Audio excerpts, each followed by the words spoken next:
বর্ষাকালের আগেই ফের বড়সড় ফাটল দক্ষিণ চব্বিশ পরগনার নামখানা এলাকায় নদী বাঁধে। জানিয়ে শাসক দল তৃণমূল কংগ্রেসের বিরুদ্ধে ভুরি ভুরি দুর্নীতির অভিযোগ তুলে সরব হয়েছেন স্থানীয় বাসিন্দারা। তাদের অভিযোগ, আয়লা, আমফান ও ইয়াসের মতো প্রাকৃতিক বিপর্যয়ে দগদগে ক্ষত আজও রয়ে গিয়েছে পাথর প্রতিমা, নামখানা, সাগরদ্বীপ, রায়দিঘি ও কাকদ্বীপের বিস্তীর্ণ এলাকা জুড়ে। এরই মধ্যে নামখানার বিস্তীর্ণ এলাকা জুড়ে নদী বাঁধে দেখা দিয়েছে বড় বড় ফাটল, যার ফলে আতঙ্কে রয়েছে এলাকাবাসীরা। সুন্দরবনবাসীদের অভিযোগ, পূর্ণিমা অমাবস্যার কোটাল সহ বর্ষার ৩ মাস নদী ও সমুদ্র বাঁধে ফাটল ও ভাঙনের জেরে অনেক সময় এলাকায় নোনা জল ঢুকে ক্ষতি হয় কাঁচা বাড়ি, চাষের জমি, সবজি বাগান ও মাছ চাষের পুকুরে।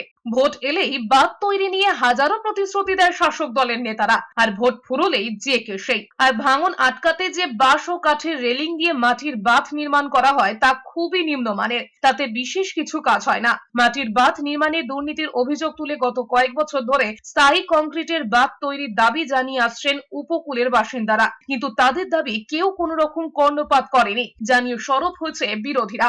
পাথর প্রতিমা, কাকদ্বীপ, রায়দিঘি সমস্ত কিছু নদীবাঁধ, মাটির নদীবাঁধ।